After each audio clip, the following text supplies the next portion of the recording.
कत्र करी आशिक महबूब के अर्ज करे दो अज यार न को मुझो कत्र करी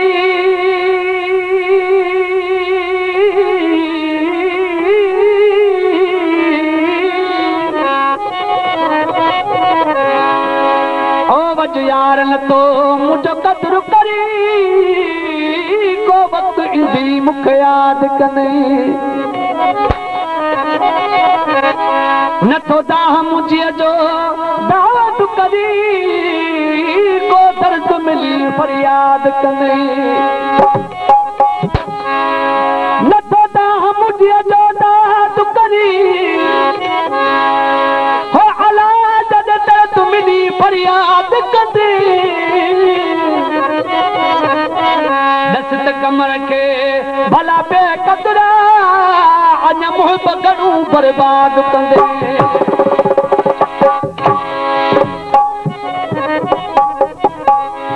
इनका फिलहाल फरमा चाहे भाव गुलाम सरवर बोए साहब जी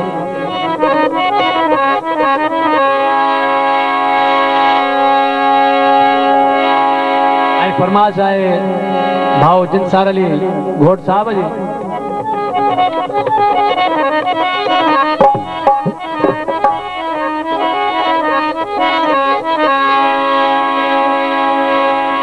आशिक नसीब पाने महबूब कर्ज करे तो पर पकवाजी केरी तरह ओ पता यार अचो केडी देर करे ओ पता यार अचो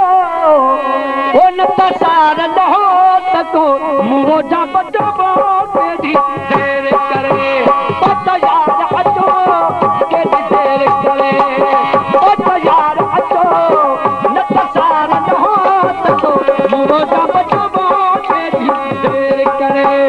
पता यार अचो केडी देर करे पता यार अचो न तसार लहो तको मोजा बचबो केडी देर करे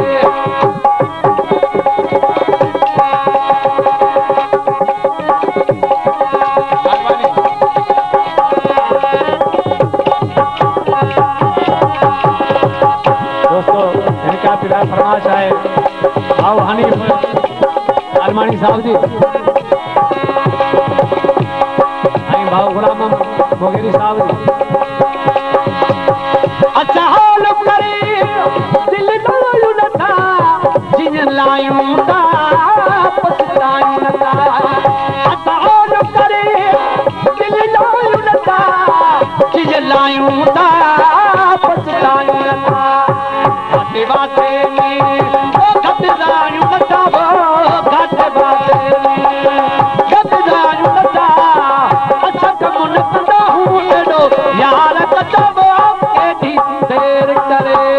पता यार अचो केडी देर करे ओ पता यार अचो लता सार कहो तको मोजा बचबो केडी देर करे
पुछो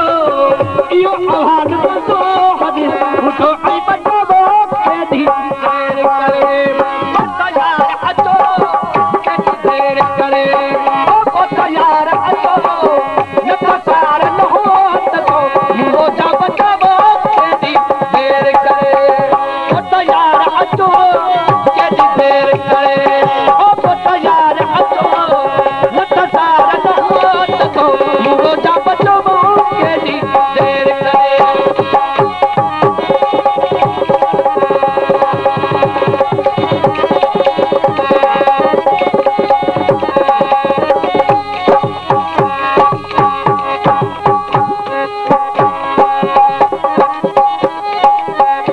हुस्न वाले पैमान करल हुस्न वाले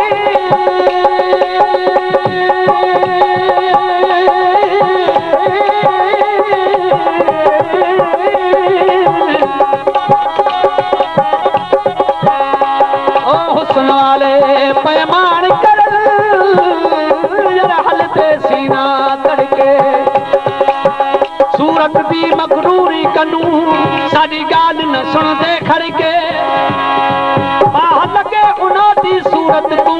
उन्हां दी सूरत बने ता सड़के गुलाम फरीदा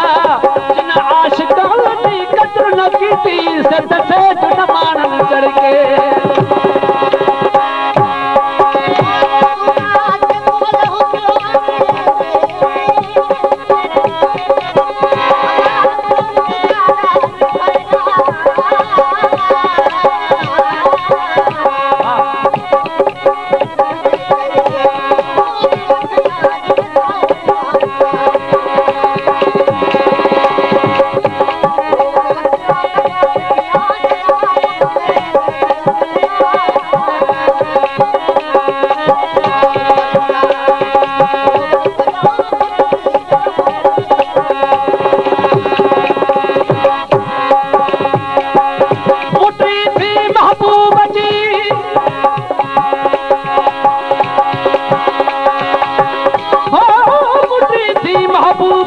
वजी असल में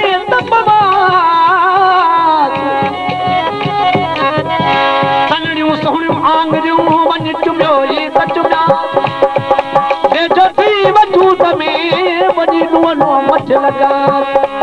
जर ॾाढो हुअ त ठास शर्त ॾिसंदे ई साथ में